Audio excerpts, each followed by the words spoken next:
মধ্যপ্রাচ্যের উত্তপ্ত বালুতে এখন কেবল বারুদের গন্ধ নয়, জমছে দীর্ঘদিনের জমে থাকা তীব্র ক্ষোভ আর আস্থার সংকট। ওয়াশিংটন আর তেহরানের মধ্যকার প্রলম্বিত এই সংঘাত পারস্য উপসাগরীয় অঞ্চলের রাজপথ থেকে শুরু করে সুউচ্চ রাজপ্রাসাদ পর্যন্ত কাঁপিয়ে তুলেছে। মার্কিন প্রেসিডেন্ট ডোনাল্ড ট্রাম্পের খামখেয়ালি রণকৌশল আর কূটনৈতিক ব্যর্থতা আজ উপসাগরীয় মিত্রদের এমন এক দোলাচলে ফেলে দিয়েছে, যেখানে বন্ধুত্বের চেয়ে নিঃসঙ্গ নিরাপত্তাহীনতাই বেশি প্রকট।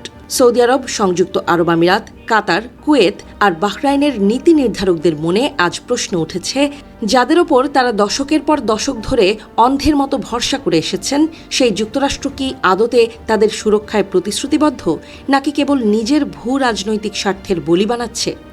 নাম প্রকাশে অনিচ্ছুক এক উপসাগরীয় কর্মকর্তার বিস্ফোরক মন্তব্যেই স্পষ্ট হয়ে ওঠে পুরো পরিস্থিতি। ট্রাম্প এই যুদ্ধ শুরু করেছেন, আর এর মূল্য দিতে হচ্ছে আমাদের।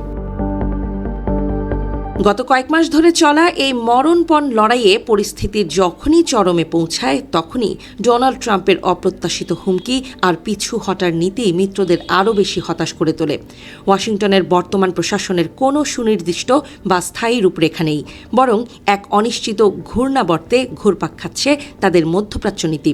ফলে আরব ও পশ্চিমা কূটনৈতিক মহলে এখন এই আলোচনা জোরালো হচ্ছে যে মার্কিন পদক্ষেপগুলো এই অঞ্চলকে নিরাপদ করার বদলে আরও বেশি বিপজ্জনক করে তুলছে। এই ক্রমবর্ধমান আস্থাহীনতার সুদূর প্রসারী ধাক্কা ইতোমধ্যে লাগতে শুরু করেছে বৈশ্বিক ভূ রাজনীতিতে। সম্প্রতি সৌদি আরব, তুরস্ক ও পাকিস্তানের মধ্যে স্বাক্ষরিত পারস্পরিক প্রতিরক্ষা চুক্তিকে কেবল একটি সাধারণ মৈত্রী হিসেবে দেখছেন না বিশ্লেষকেরা।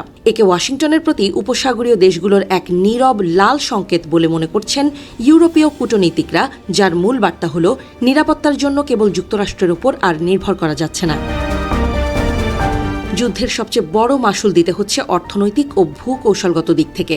হরমুজ প্রণালীর অচল অবস্থার পর লোহিত সাগরের বাবেল মানদেব প্রণালীতে ইয়েমেনের হুথি বিদ্রোহীদের একের পর এক ক্ষেপণাস্ত্র ও ড্রোন হামলা সৌদি আরব সহ পুরো অঞ্চলের তেল রপ্তানি ও জ্বালানি অবকাঠামোকে পঙ্গু করে দিচ্ছে।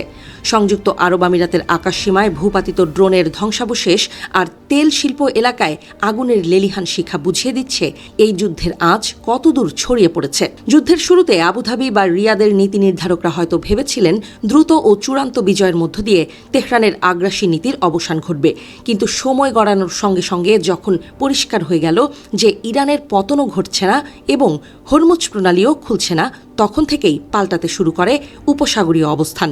গত এপ্রিলের প্রথম দফার আলোচনা ভেস্তে যাওয়ার পর থেকেই মিত্রদের মনে গভীরে শেকড় গেড়ে বসে এক চরম হতাশা। মার্কিন প্রশাসনের আনা তথাকথিত সমঝোতা স্মারক বা MOUকে উপসাগরীয় নেতারা সির্ফ একটি তামাশা বলে উড়িয়ে দিয়েছেন, কারণ ওই সব চুক্তিতে ইরানের ব্যালিস্টিক ক্ষেপণাস্ত্রের ক্রমবর্ধমান ভাণ্ডার কিংবা তেহরানের ছায়া গোষ্ঠীগুলোর আঞ্চলিক আগ্রাসনের সুনির্দিষ্ট কোনো সমাধান ছিল না। ফলে ওয়াশিংটনের খামখেয়ালি কূটনীতি এই সংকটকে আরও বেশি জটিল ও গোলমেলে করে তুলেছে। তবে এত কিছুর পরও এই দেশগুলোর সামনে বিকল্পের পথ বড়ই সংক্ষিপ্ত। কাতার ও বাহরাইনে বিশাল মার্কিন সামরিক ঘাঁটি এবং ওয়াশিংটনের অস্ত্র ও গোয়েন্দা সহায়তার উপর তাদের যে ঐতিহাসিক নির্ভরশীলতা, তা এক মুহূর্তেই ছিন্ন করা সম্ভব নয়। এক চরম অসহায়ত্ব নিয়ে সেই উপসাগরীয় কর্মকর্তা যেন দীর্ঘশ্বাস ফেলেন, আমরা যাই করি না কেন যুক্তরাষ্ট্রকে না বলতে পারি না। সামনেই শরৎকালের আগমন, যখন মধ্যপ্রাচ্যের জমকালো সম্মেলন, উৎসব আর আন্তর্জাতিক ফর্মুলা 1 রেসের গর্জনমুখর দিনগুলোতে মুখরিত হওয়ার কথা ছিল পুরো অঞ্চল।